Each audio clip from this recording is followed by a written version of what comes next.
la Chokhmah, qui explique la Torah 38, page 19 dans la brochure, et le deuxième paragraphe Bet.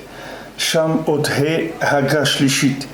Là-bas, dans la lettre He, la troisième note, Viziprinat Shezir Anpin Metakna. Hagazu Zu Tsaich Liot Leel, Achar Tevot Akra Veshorsha de Kol Almin. Donc, si on prend dans la Torah le passage He, on a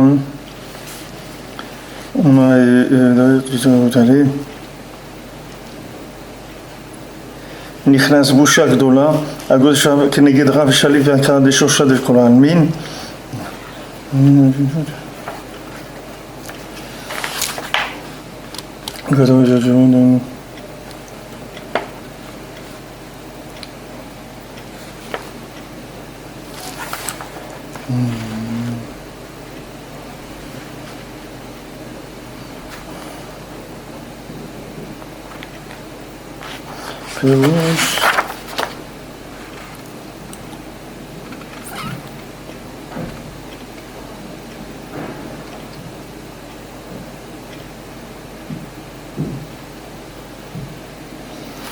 Il dit ici, il parle dans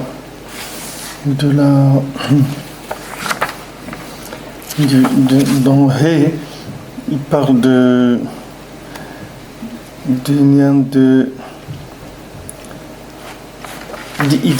il dit comme ça, Agazu tsaich liot leel, achar tevot aikara veshorsha de kol almin. C'est-à-dire il faut le mettre plus haut, là où c'est écrit que Hachem c'est le principal et c'est la racine de tous les univers. C'est-à-dire qu'il dit comment quelqu'un il doit avoir honte, il doit faire tchouva, comment il a pu fauter devant celui qui a le pouvoir, qui est le souverain et qui est la racine de tous les mondes. Il dit j'ai trouvé comme ça dans des textes qui étaient écrits, c'est-à-dire des écrits à la main de Rabbeinu.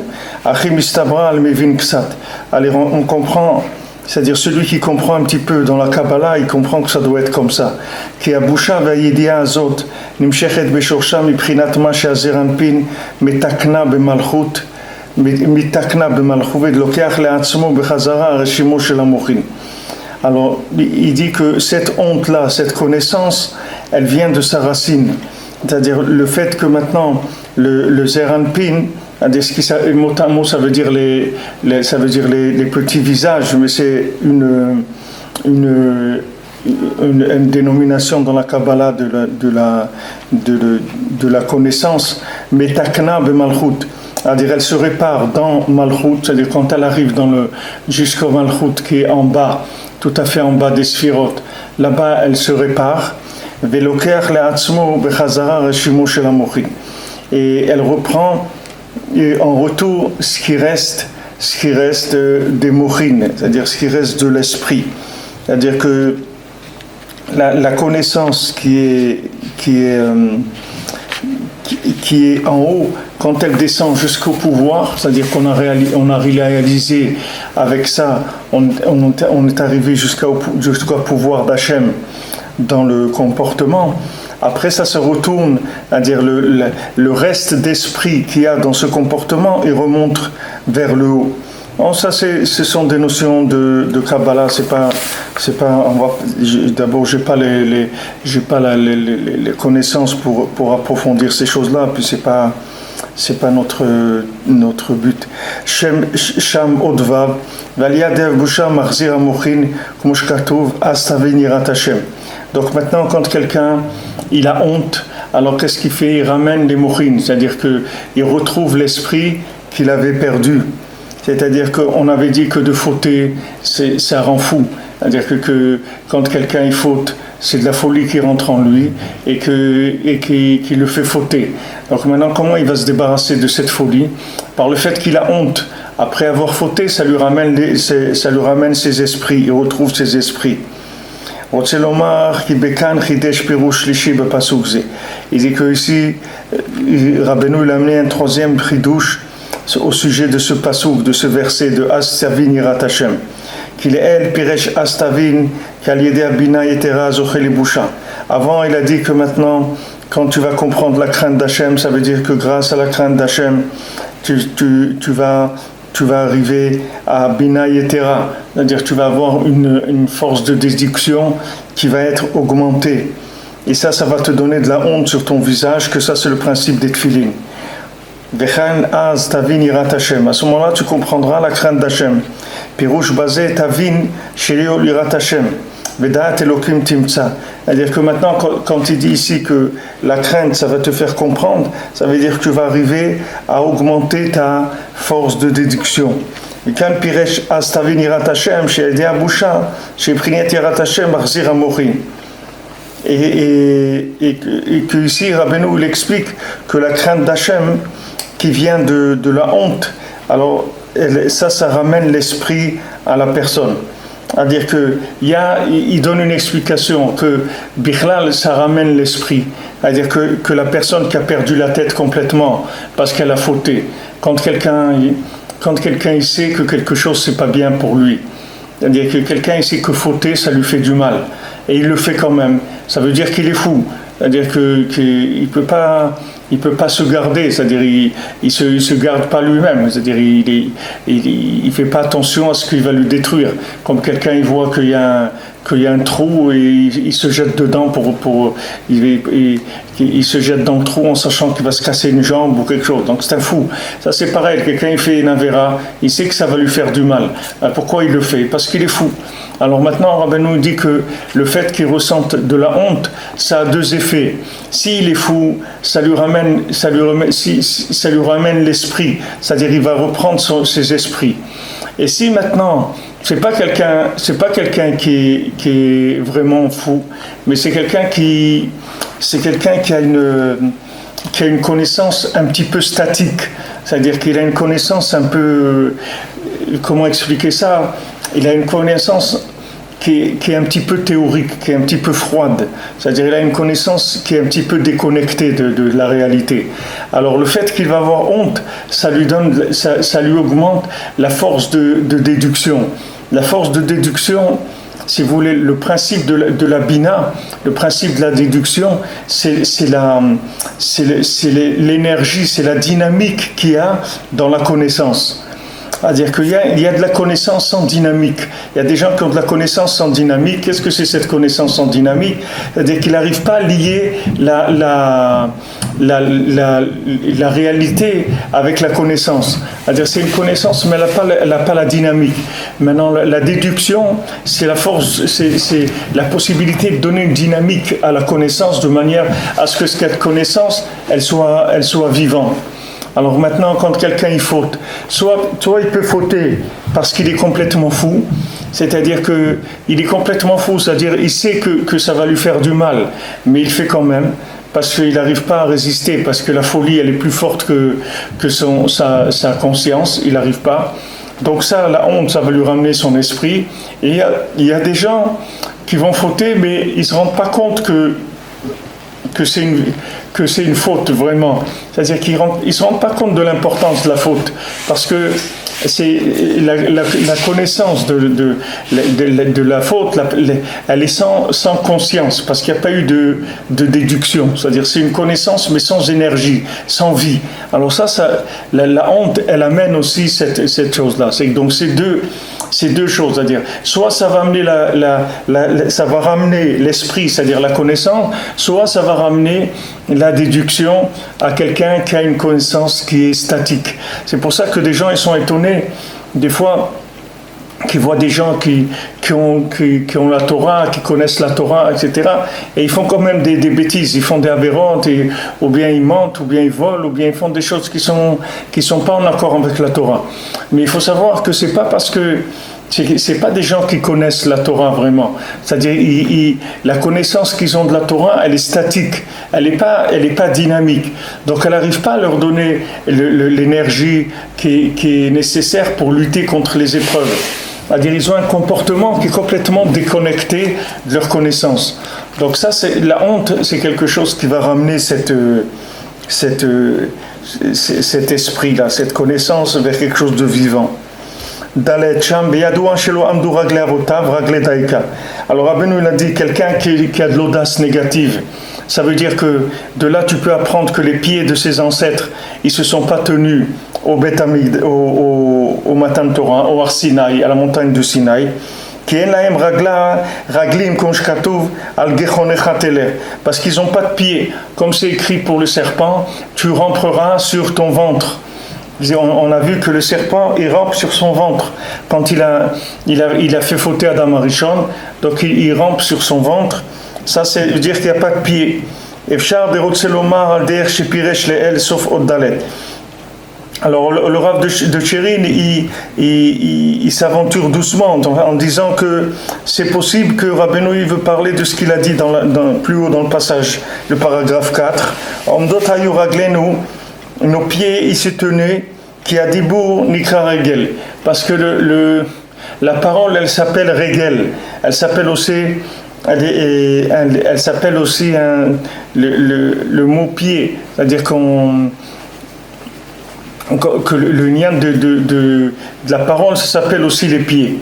Besharech Yerushalayim, dans tes portes Jérusalem, à l'aider à Torah, grâce à la Torah, alors tu vas trouver tu vas réparer comme on avait vu la parole, et à ce moment-là tu retrouves tes pieds, c'est-à-dire nos pieds se tenaient à Jérusalem par les réparations de la parole. On avait vu que maintenant par le fait qu'on étudie la Torah dans la difficulté, dans l'obscurité, ça repousse le côté négatif qui est Ketz Kol Basar, la fin de toute chair, qui vient du poison du serpent, que lui il profite du fait que la parole n'est pas réparée, c'est-à-dire il profite qu'il n'y a pas de pied, comme lui-même il rampe sur son ventre, alors lui il profite de la connaissance pure, c'est de là où il profite. Donc c'est pour ça que les pieds du serpent ils ont été coupés. Mais les Bnei Israël, que eux se sont tenus debout sur la montagne du Sinaï, alors à ce moment-là ils avaient perdu toute l'emprise du serpent qu'il y avait eu sur Adam Arishon. Parce que grâce à la Torah qu'ils ont reçue à la montagne du Sinaï, ça a été repoussé et chassé le poison du serpent, et la parole a été réparée, que ça c'est le principe du pied.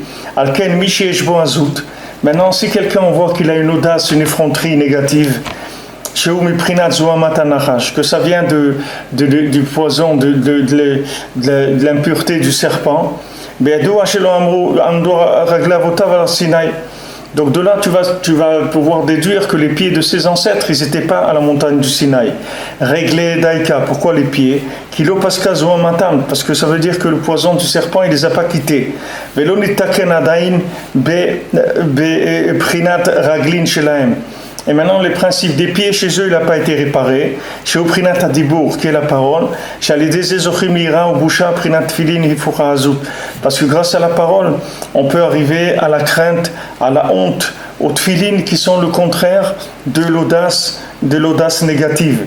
Donc ça, on en a parlé dans la Torah, dans le Kitsur, on en a parlé déjà beaucoup, mais il ramène ici donc le Rav de Tchérin le même principe, c'est-à-dire que maintenant, toute la raison pour laquelle la personne elle arrive à avoir un comportement qui est audacieux, c'est-à-dire qu'elle ose faire des bêtises, elle ose faire des avérotes, ça vient du fait qu'il a un problème dans la parole, c'est-à-dire qu'il ne sait pas utiliser la parole, il ne sait pas parler.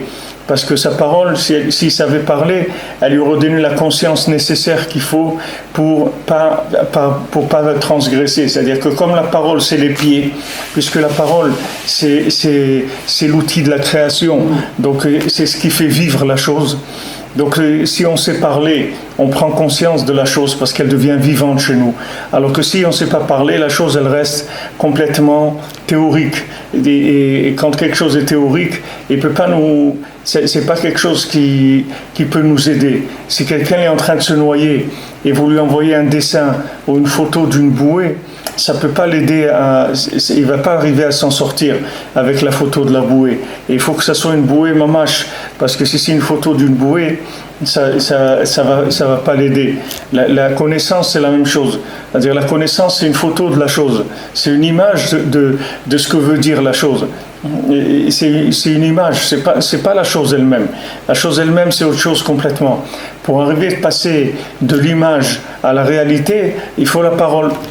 C'est la parole qui est créatrice. C'est-à-dire, la parole, elle a la force de transformer une image en un objet. C'est-à-dire, elle a la force de prendre l'image qui a été centralisée dans la matière grise, dans le disque dur de la personne, dans son cerveau.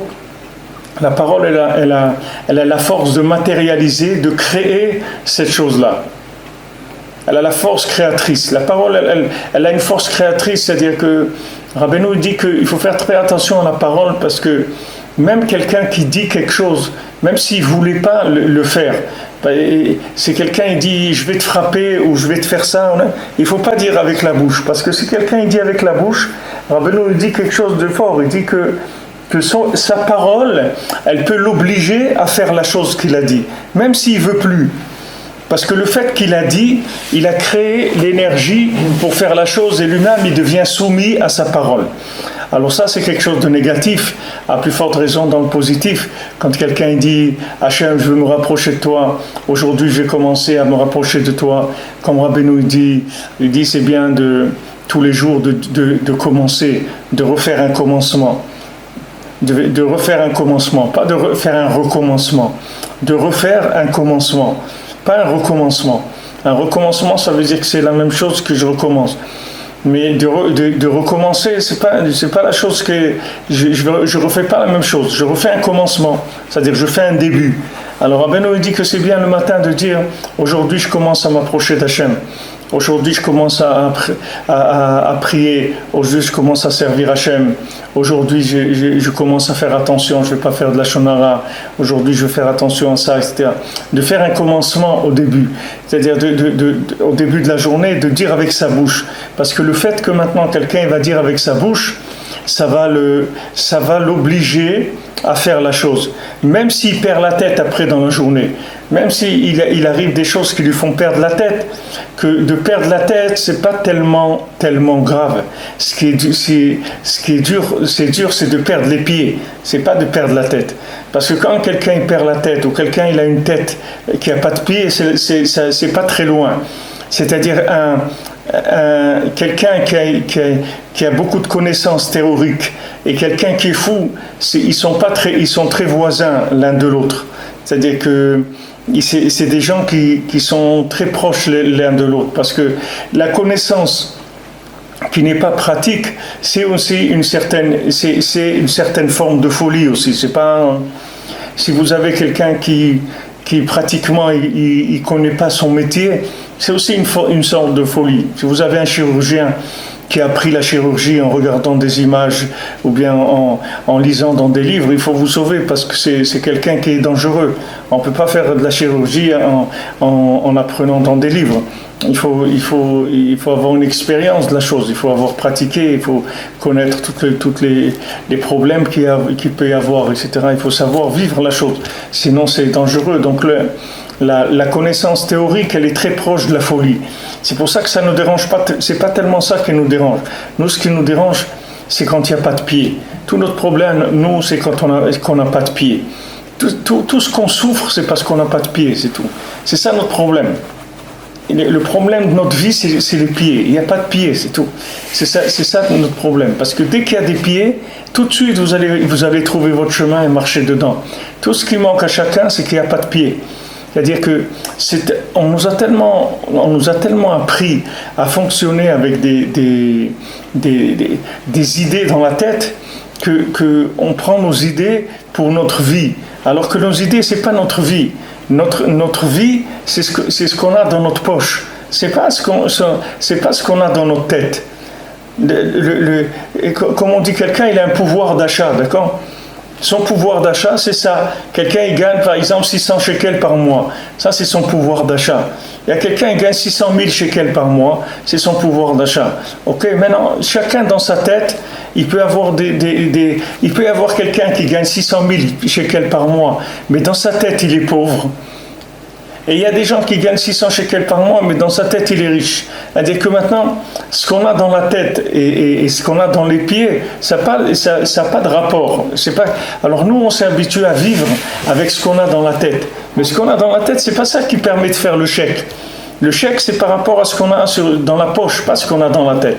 Donc, tout notre problème à nous, c'est qu'on vit avec du virtuel, avec de l'imaginaire qui est dans notre tête. C'est-à-dire du moment où on a compris des choses, alors qu'on croit que ça y est, c'est bien, on a compris.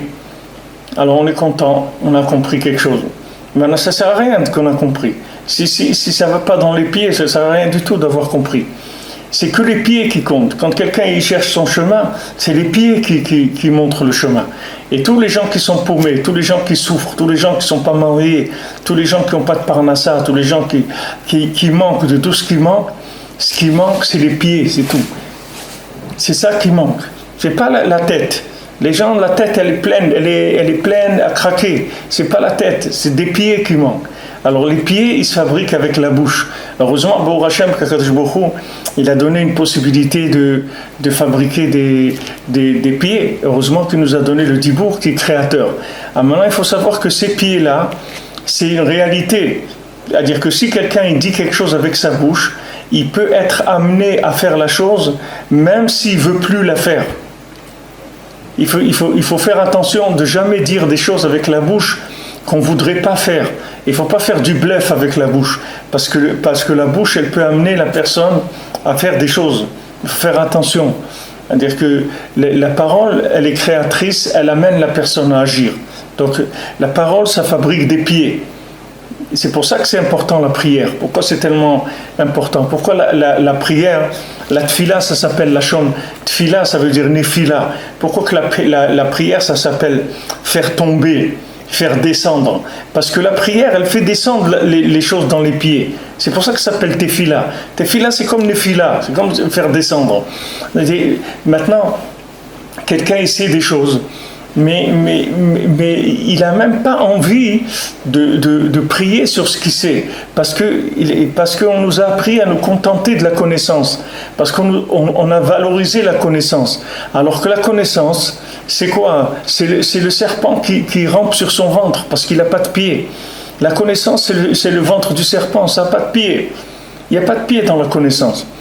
Mais on nous arrive à nous rendre fous tellement, depuis le serpent jusqu'à aujourd'hui, avec Esav, avec toutes les galouillottes, tous les exils dans lesquels chacun il est passé, on l'a rendu fou en lui faisant croire que parce qu'il sait des choses, ça va se réaliser. C'est pas vrai. Ce que tu sais, ça ne va pas se réaliser. Et si ça se réalise, ce n'est pas parce que tu le sais que ça s'est réalisé. Ce que tu sais, c'est une chose. Ce qui va se réaliser, c'est autre chose. Ça dépend de combien cette connaissance, elle est descendue dans les pieds. Et si tu apprends pas, si tu ne sais pas ce secret-là, que Rabbi Nachman nous apprend, que la parole est créatrice, c'est-à-dire avec la parole, je vais créer la chose. Mais maintenant, je n'ai pas quelque chose. Il me manque quelque chose. Ok ? Il me manque, chacun il lui manque des choses qui sont des choses fondamentales dans sa vie. De la santé, le mariage, des enfants, chacun ce qui lui manque. Alors maintenant, du moment où la personne, elle comprend que ce qui lui manque, ça peut se créer avec la parole, alors ça devient autre chose. C'est-à-dire que maintenant, le serpent, il a trompé l'homme complètement. C'est-à-dire qu'il lui a dit, regarde, si tu manges de la connaissance du bien et du mal, tu vas devenir un créateur. Mais les mancés, tu ne peux pas devenir un créateur. Tu ne peux pas devenir un créateur. Pourquoi? Parce que la connaissance, ça ne crée pas. Ce qui crée, c'est la parole, ce n'est pas la connaissance. Comme c'est écrit, que Hachem, il dit, Ma'ana, moi, qu'est-ce que j'ai fait? Avid Ara, Shmaya Ve'ara Bimluli, j'ai créé le ciel et la terre avec ma parole. Je veux que vous aussi, vous créez avec votre parole. C'est-à-dire que le jour où on aura pris conscience et que ça sera rentré dans notre cœur, que Béhémet, avec notre parole, on peut tout créer, alors notre vie, elle va changer. Et à ce moment-là, il n'y aura plus de manque. Parce que tous les manques, ce sont des manques qui sont, si on peut appeler ça, ce sont des manques résidentiels. C'est-à-dire que ce sont des connaissances qui n'ont pas de résidence. C'est-à-dire que maintenant, tous les restaurants, Rabbeinu dit, tout ce qui manque à quelqu'un, c'est ce qui manque dans la Shrina. C'est la Shrina. La Shrina, ça veut dire quoi, la Shrina? La Shrina, ça veut dire résider. Comme on a vu tout à l'heure, Zer Anpin, c'est-à-dire que maintenant, il y a deux côtés d'Hachem.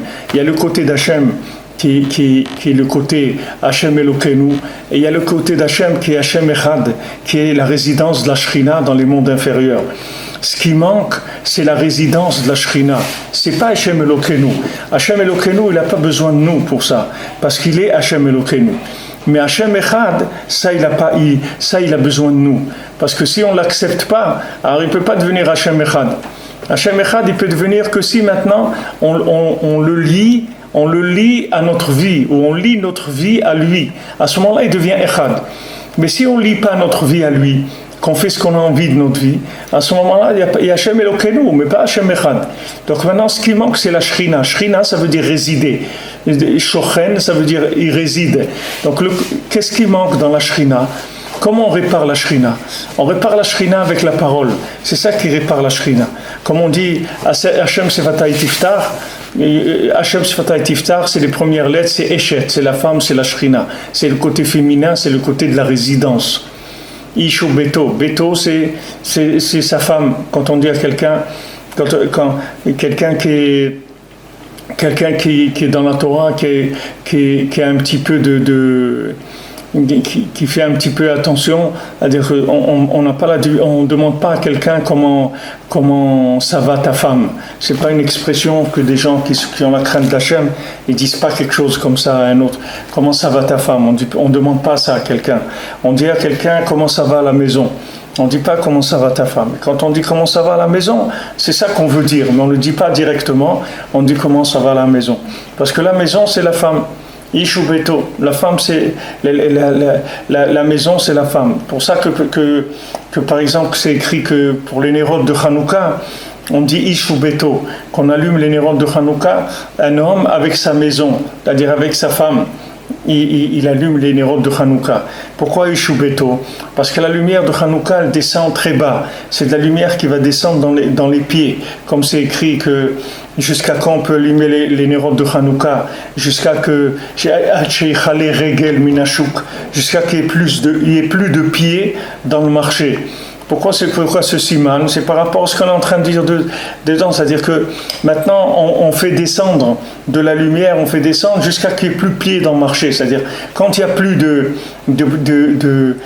besoin de faire descendre la lumière en bas, à ce moment-là on n'allume plus les nérodes de Hanouka, parce que les nérodes de Hanouka sont faites pour amener la lumière d'Hachem dans les pieds. Et alors c'est pour ça qu'on dit Ishu Beto aussi, un homme avec sa femme, avec sa maison, et aussi les raglines, c'est-à-dire le régel dans les pieds. Alors maintenant, quand quelqu'un il veut remplir un manque, ce manque-là, c'est un manque de parole. C'est-à-dire, soit il n'y a pas de parole, soit il ne sait pas parler. C'est ça son problème. Soit maintenant il n'y a pas de parole, c'est-à-dire il n'a pas prié. Il a pas, comme Rabbi Nathan il dit, là où il manque quelque chose, c'est soit qu'il n'y a pas eu de prière, soit qu'il n'y en a pas eu assez. C'est-à-dire, soit que la personne ne sait pas prier du tout. C'est-à-dire, elle ne sait pas que ça existe la prière. Donc il lui manque quelque chose. Elle essaye de réfléchir comment elle va combler son manque. Mais ça ne sert à rien qu'elle réfléchisse, parce que sa réflexion, elle n'est pas créatrice. Ce qui est créateur, c'est la parole. Donc elle a intérêt, au lieu de réfléchir, prendre un télim, des psaumes, ou prendre l'écouter de Philon, ou faire Igbo de doute. Elle a intérêt à rentrer dans la parole, parce que la parole, elle va créer sa délivrance, elle va créer la chose dont elle a besoin. Elle va combler le manque dont elle a besoin. Soit maintenant, elle utilise la parole, mais elle ne sait pas parler. C'est-à-dire, elle baragouine, elle n'a pas un langage qui est créateur, parce que les mots, ils sont pas formés comme il faut.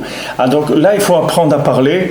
On a vu que Comment on apprend à parler? Par le fait qu'on étudie la Torah dans la difficulté, c'est-à-dire qu'on se lève la nuit, pour parler avec Hachem, pour étudier la Torah. Alors tout ce qui va attaquer l'obscurité, ça va nous permettre de parler, parce que l'obscurité, les maasés, c'est très proche du silence, c'est-à-dire la lumière, c'est la parole, et l'obscurité, c'est le silence.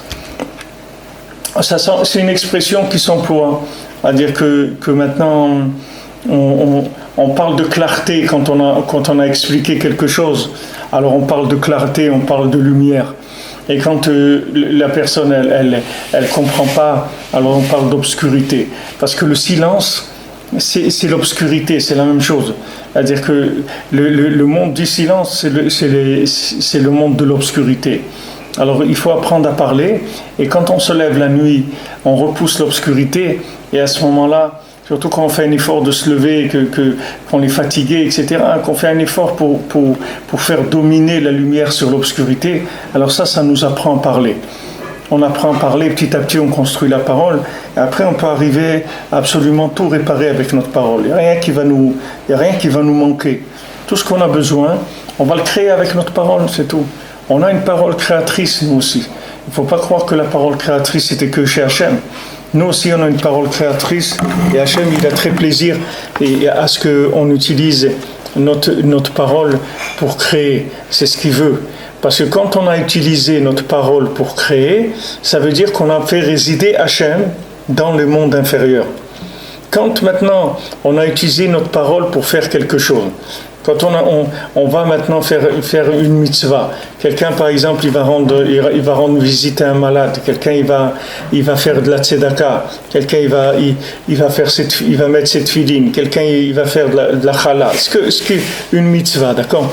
Si maintenant je dis avec ma bouche que maintenant je vais faire cette mitzvah parce que Hachem il m'a demandé de la faire et je sais que ça lui fait plaisir que je fasse cette mitzvah, quand je dis ça, je lis l'action, elle est liée avec Hachem, c'est-à-dire je fais descendre Hachem dans cette chose-là. Maintenant, même quand ce n'est pas une mitzvah, c'est-à-dire une mitzvah qui est écrite dans la Torah, quelqu'un il va travailler par exemple, de travailler c'est pas une mitzvah des Tariag mitzvot, mais c'est une mitzvah de travailler parce que c'est une mitzvah de faire des tikkunim dans le monde. Tant que j'ai un rapport avec la matière, je dois travailler parce que je dois réparer des choses. Alors maintenant quand je vais travailler, que je dis avec ma bouche que voilà, je vais travailler pour maintenant pouvoir donner la tzedaka et que je demande à Hachem de me protéger dans mon travail, que j'ai pas de difficultés, que j'ai pas de problèmes dans mon travail, je fais descendre Hachem dans mon action. Et ça, c'est la révélation d'Hachem dans le monde, tout simplement. C'est comme ça qu'Hachem va se révéler dans le monde. Plus les gens, ils vont utiliser la parole pour pouvoir faire ce qu'ils ont à faire, et plus leur action, elle fera partie des choses vivantes. Alors que si maintenant, quelqu'un, il n'utilise pas la parole, alors il a fait une action qui est théorique. Vous voyez, c'est comme si quelqu'un fait une projection du cerveau vers l'action, c'est pas une vraie action, parce que c'est une action dans laquelle il n'y a pas de résidence d'Hachem. Il n'a pas créé la résidence d'Hachem. Parce que la résidence d'Hachem, elle se crée avec la parole. Donc si quelqu'un maintenant, il pense faire quelque chose, et après il le fait, les maasés, cette action-là, elle est pas complète. C'est une action qui est infirme. C'est-à-dire, c'est pas une action résidentielle pour Hachem. Quand est-ce qu'elle devient une action résidentielle? C'est quand qu'elle est accompagnée de la parole. C'est-à-dire, quand maintenant j'ai pensé, comme on dit marshava, dibour et maasé. C'est-à-dire qu'on dit marshava, dibour, maasé, la pensée, la parole et l'action. C'est-à-dire que j'ai pensé faire quelque chose, j'en ai parlé et je l'ai fait. Mais si j'ai pensé faire quelque chose et je l'ai fait sans parler, alors l'action aussi c'est une action qui est vide. Elle n'a pas de présence divine à l'intérieur. Bien que ce soit une action, mais ce n'est pas une véritable action. C'est une action, même si elle est matérielle, mais elle reste virtuelle. C'est pas une véritable action. Donc elle va augmenter de vitalité, elle va manquer d'efficacité, elle va manquer de force aussi, elle va manquer d'assise, elle va manquer de toute l'énergie qu'il doit y avoir dans une action. action pour qu'elle puisse réussir, pour qu'elle puisse tenir. C'est-à-dire tout le inyan que les choses qu'Hachem nous a données, on est arrivé à les maintenir, c'est parce qu'on a utilisé la parole, c'est tout.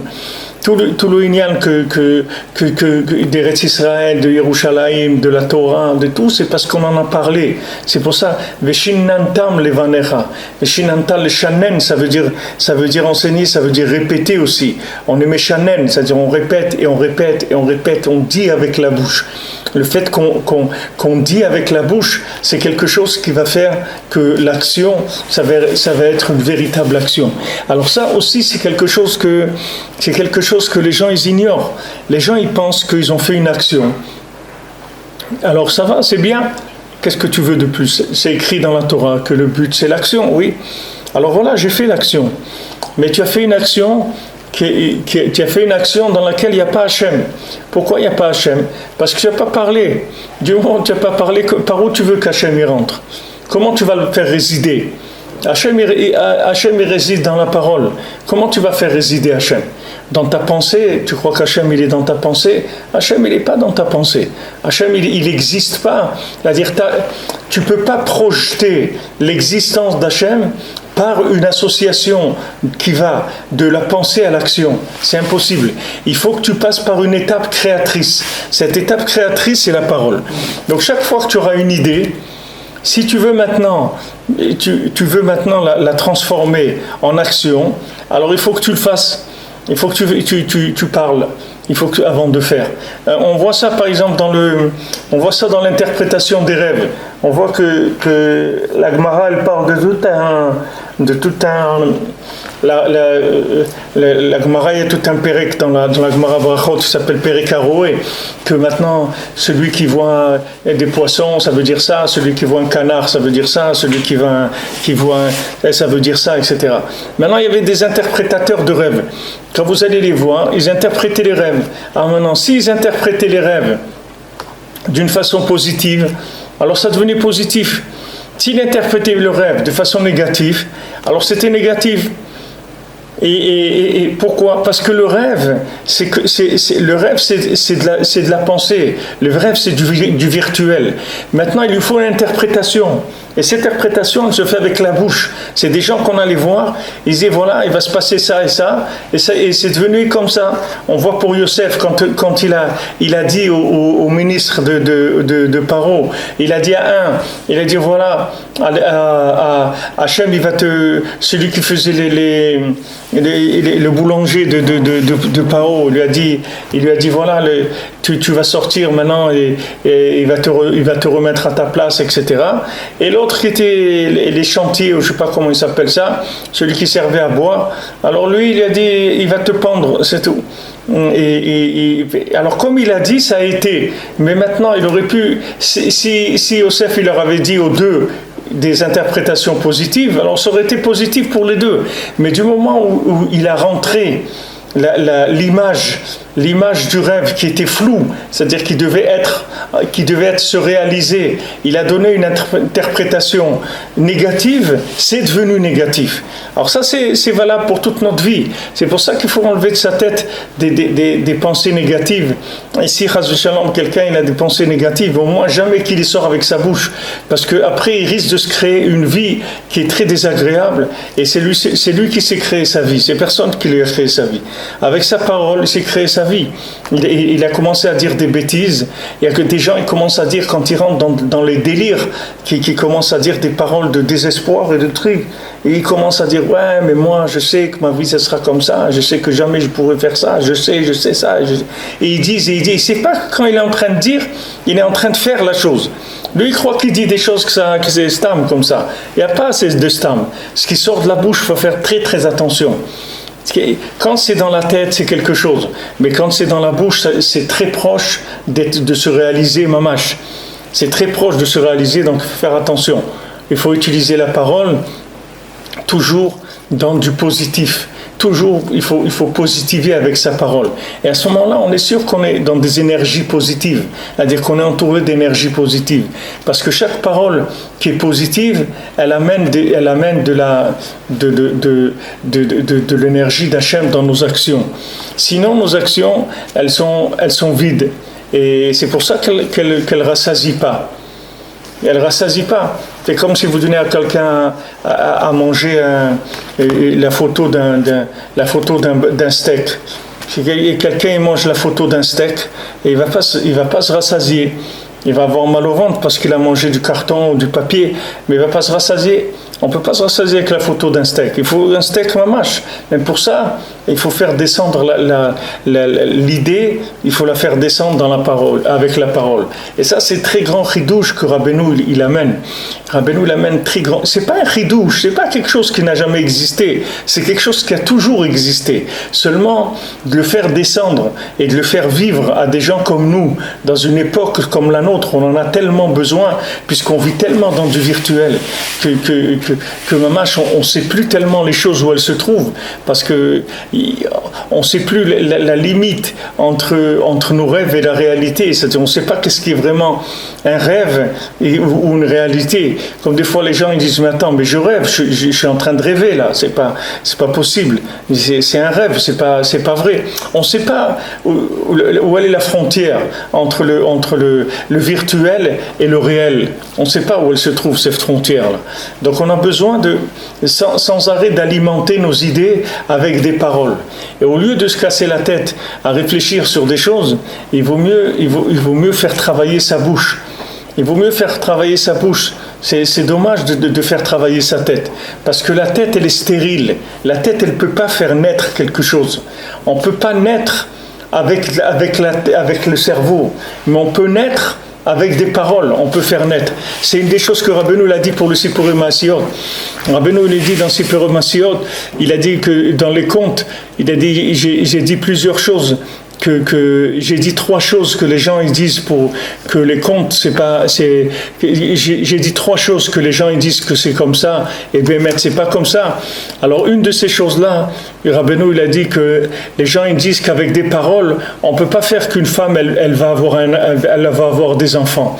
Et Rabbeinu dit moi je dis que oui, que si quelqu'un il raconte les contes, il peut avoir des enfants en racontant les contes parce que ce sont des paroles qui sont tellement élevées, les paroles des contes de Rabbi Nachman, elles sont tellement élevées, c'est tellement une perfection de la parole que c'est mamash créateur, ça fait vivre mamash, c'est-à-dire ça donne la vie mamash. Ça peut mamash procréer, c'est-à-dire ça peut permettre à une femme d'avoir des enfants uniquement le fait qu'elle va dire ou elle va écouter le Sipurim Maasiot. Il y a d'autres choses que Rabbeinu il a dit aussi là-bas que les gens ils disent que les histoires ça fait dormir, mais moi je vais raconter des histoires qui vont réveiller. Et ils disent aussi, les gens ils disent que le tzaddik il n'a pas besoin d'argent et de beaucoup d'argent, et moi je dis que non, que le tzaddik il a besoin de tout l'argent du monde pour faire ce qu'il a à faire. C'est des choses que Rabbeinu l'a dit, que c'est pas comme le Olam. Mais en tout cas au niveau des contes, de la parole, Rabbeinu il a dit Sipurim Maasiot. Et il a dit que le Sipurim Maasiot, c'est un niveau de parole qui est très très élevé. C'est pour ça que si vous lisez les contes, vous allez voir que vous allez vous reconnaître toujours dans les contes. Vous allez trouver que ça parle de vous. N'importe où dans les contes, vous trouverez que ça parle de vous. Si vous savez ça, que les contes ils parlent de vous, vous allez voir que vous allez voir votre vie dans les contes. À chaque fois, vous allez voir des choses qui ont un rapport avec votre vie. Parce que, dans les contes, il y a toute la vie de tout le monde, elle se trouve à l'intérieur de ces contes. Alors quand je dis les contes, il y a des gens qui ont l'habitude tous les jours de faire les contes et de le recommencer tous les jours. Il y en a qui font le Shabbat, c'est-à-dire à Breslev on fait ensemble le Shabbat. Au Kiddush le Shabbat matin, comme on fait à Yerushalayim, et à Ouman aussi, vous êtes invités Shabbat si vous voulez venir. C'est Erev Rosh Chodesh, on fait Sipurim Maasiot à 9h comme à Jérusalem. Vous êtes invités, j'ai pas les moyens de vous payer le billet d'avion, mais en tout cas je vous invite pour le Kiddush, ceux qui veulent venir pour Sipurim Maasiot. Alors on a l'habitude Shabbat matin de faire Sipurim Maasiot, d'accord. Maintenant, Ça c'est le Shabbat, mais il y a beaucoup de Breslevers qui le font tout le temps, tous les jours, ils font des pages et ils finissent et recommencent. Et surtout pendant le mois de Elul, quand on a l'habitude de finir des livres entiers, c'est un livre qui est facile à finir parce que c'est des contes, il y a 13 contes, c'est pas très long, ça doit prendre 2-3 heures pour le lire entièrement. Et voilà, c'est des tikkunim niflaim, parce que c'est la parole de toutes les paroles. Toutes les paroles, elles sont dedans. En plus, elles sont dans un langage imagé, que c'est un langage très agréable, c'est facile. C'est pas un langage dur, c'est pas un langage de rigueur. C'est un langage de douceur totale. Donc elles sont créatrices, ces paroles. Pour ceux qui n'ont pas les livres, vous pouvez le télécharger dans le site. Vous avez toutes les 13 contes en français qui sont sur le site Bezrat Hashem. Alors, maintenant, on voit que ici, le rapport entre les pieds et le fait que le poison du serpent, il a disparu, c'est lié. C'est-à-dire, quand est-ce qu'on fait disparaître l'emprise du serpent? C'est quand on a trouvé des pieds, quand on a mis des pieds à notre vie. Quand notre vie, elle a commencé à être réelle. C'est-à-dire qu'on a commencé à vivre avec la parole. À ce moment-là, il y a des pieds. Il y a des pieds et les pieds, ça fait partir le serpent. Parce que le serpent, il a pas de pieds, lui, il rampe sur son ventre. Donc maintenant, le fait que chaque fois qu'on parle, ça fait fuir le serpent. Chaque parole, ça fait fuir le serpent. Parce que le serpent, toute sa force, elle vient uniquement du fait qu'il bloque la personne dans la pensée. Et il lui fait croire que sa pensée, c'est quelque chose. Voilà, il a pensé, donc il a fait quelque chose avec la pensée. Il n'a rien fait du tout avec la pensée. La pensée, c'est un projet, c'est comme le plan d'un architecte. C'est beau, le plan d'un architecte, mais ce n'est pas un immeuble. Je ne vais pas habiter dans le plan de l'architecte. Habiter, quand il faut des briques, il faut du ciment, c'est avec ça qu'on peut réaliser une construction. Ce n'est pas avec des dessins. Maintenant, la pensée, elle a dessiné quelque chose. Maintenant, il faut passer dans l'action. Mais l'action, ce n'est pas une action qui va directement de la pensée, comme je vous ai dit, parce que sinon, c'est une action qui est stérile, elle n'a pas de présence de vie dedans. C'est ce qui explique pourquoi des fois on fait beaucoup de choses, mais on ne sent pas de vitalité. Il y a beaucoup de gens qui se plaignent, ils disent voilà, je fais ça, mais je ne sens pas de la vitalité. Parce que ces actions, c'est des actions virtuelles. Même si c'est de l'action, mais elle est virtuelle. Parce que c'est une projection du cerveau. Il n'y a pas eu la parole intermédiaire pour créer la vie dans l'action. Donc il faut absolument prendre ce recul par rapport à l'action et toujours parler avec Hachem au sujet de ce qu'on veut faire. Toujours il faut en parler à Hachem. Il ne faut jamais rien entreprendre si on n'en a pas parlé à Hachem. Même si c'est quelque chose dont on est sûr que Hachem il veut qu'on donne la tzedaka, Hachem il veut qu'on monte en Eretz Israël, Hachem il veut qu'on se marie, qu'on ait des enfants, qu'on fasse des mitzvot. Tout ça, Hachem c'est sûr qu'il veut ça. Mais Hachem il veut qu'on le fasse résider dans l'action. Comment on va le faire résider dans l'action? Par le fait qu'on va en parler avec lui avant de faire la chose. Dès qu'on a envie de la faire, dès que ça monte dans notre esprit, l'envie de faire une mitzvah ou une bonne action, on la met dans la parole et après on passe à l'action. Et ça change tout, parce que l'action, ça devient une maison pour Hachem. C'est plus une action qui est virtuelle, c'est une action vivante. Et à ce moment-là, on va sentir une véritable vitalité dans l'action. À ce moment-là, on va sentir que l'action, elle est mamash vivante. Alors, be'atzlacha à tous et à toutes, et bonne journée. Bezrat Hashem. On se retrouve.